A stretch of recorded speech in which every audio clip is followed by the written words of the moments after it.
Welcome back to Our City. I'm Helga Janssen-Daubia. Before the break, Lenina Rasool gave us a roundup of this evening's news and social media. And as mentioned, this evening we're focusing on fake news. And Cape Town TV's very own Lenina will join us in studio as we try to unpack this very hot potato. Do you suffer from Trumperitis?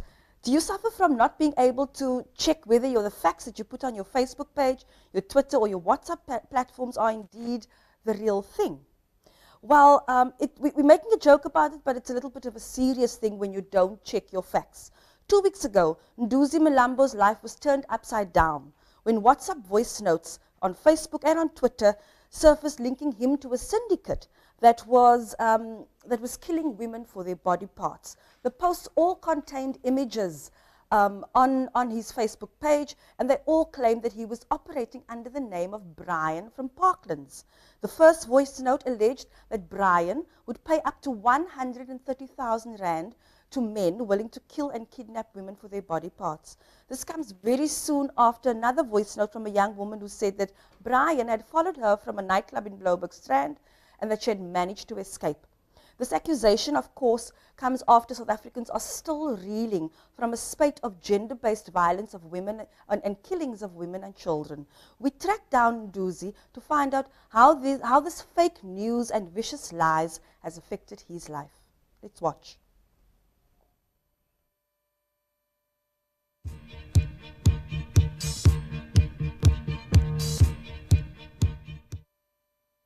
Thank you for joining us here on Our City. We're here to discuss the impact of fake news that they have on people's lives. Thank you again for taking time out. Your pictures has been spread all over social media about you being linked to a syndicate that's apparently abducting girls and killing them for their body parts. How has this affected your life? Hi, thanks for having me. Hi. To be honest with you, words can't describe exactly how this has affected my life. A lot has happened, man, because this is a very serious issue, a very serious matter, and having been the one who's being framed and labeled as a person who's been going around and doing all these kind of things, it's tough for me, to be honest with you. So, do you have any idea where these allegations come from? Like, who's the source? I think now I have the source. I have the source after the friend of mine from Cape Town sent me a voice note. So I was able to actually pinpoint exactly where this information is coming from. So right now, the matter is being handled by the police and also by my attorney. So after everything has been concluded, that is when we'll be able to give you guys more information as how far are we in terms of the investigation and the way forward. Okay. You have a job, you have a family, so what has their reaction been like towards you since the incident broke out? With family, man, it has been tough. Lucky enough, I have a family that believes in me. They've been so very supportive. I have friends that has been, supportive as well. On top of that, I have 2 daughters. Lucky enough, this whole thing hasn't, come to them as well. They haven't had the news this far, of which so far I'm glad that it hasn't, reached them since they are based in Cape Town. I'm aware that you opened a case of criminal injuria against the perpetrators. Is it a specific person or is it in general that the case you opened against? At first, it was a general case. So after I received a voice note from a friend of mine, that is when I had to go back to the policemen and give them more information to say this is a specific person who spread the rumors about me. Thank you again for taking time out to do this interview. And again, you viewers at home, it's important to verify your facts before you distribute any information that you're not certain of. Again, Thank you, Nduzi, for taking time out to do the interview. And we wish you nothing but the best, and hopefully your name will be cleared.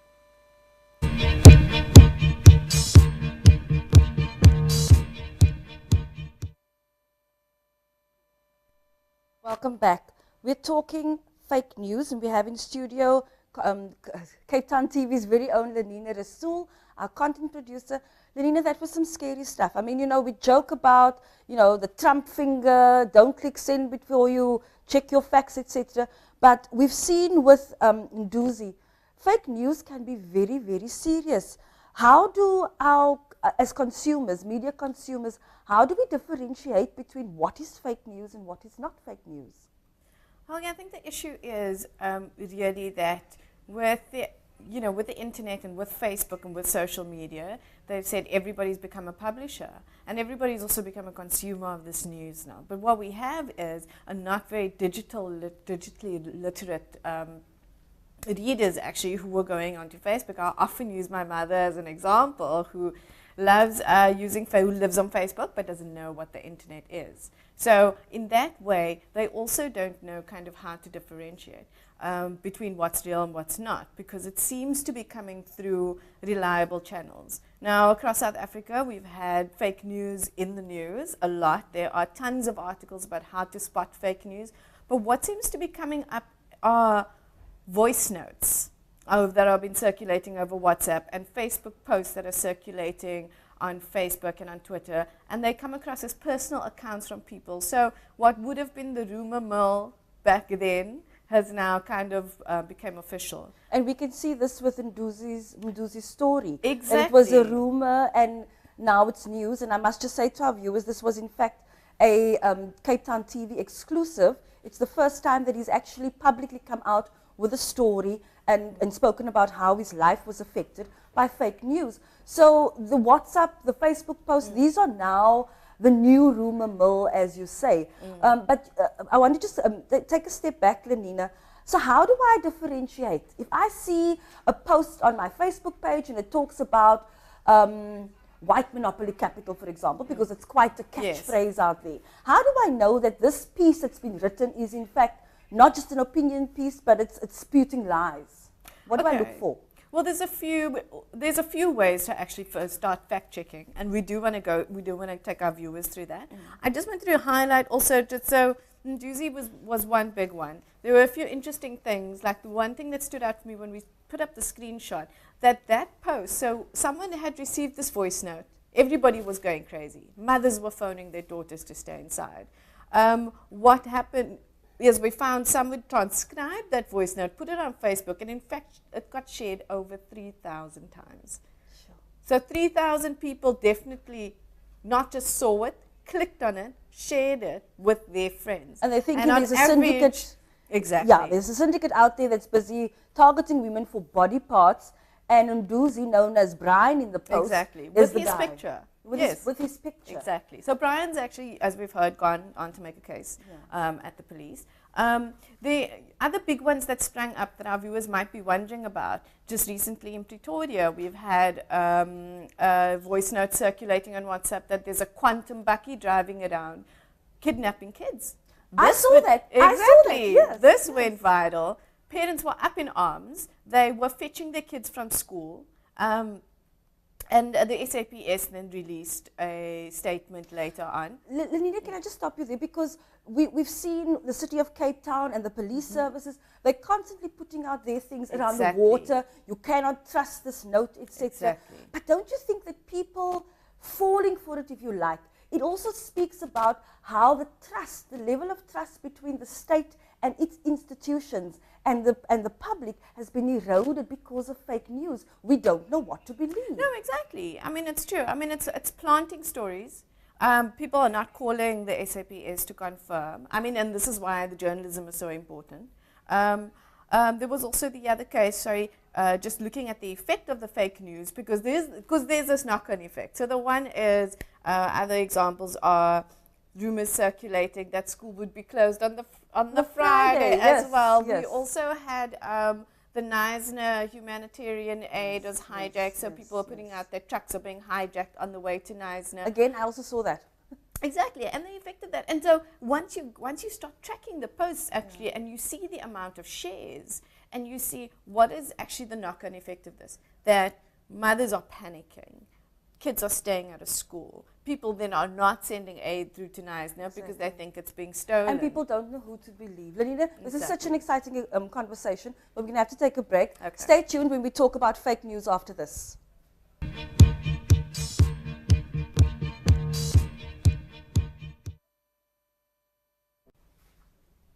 Welcome back. We're talking fake news, and let me tell you, in studio, our crew is going ballistic because everybody is sharing their little, fake news that they saw on their WhatsApp group, on their Facebook page. It's just amazing how people respond to this notion of fake news and what you'll fall for.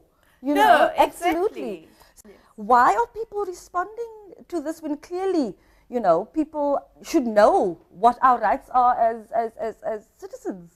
Look, I think in terms of information, in terms of fake news, people think that, it's obviously very sensationalist, and then what people want to do is just inform other people. If they find out something like the hijackings, that is out of panic, but obviously we want to share it to keep everybody safe, as you can see in all of the posts.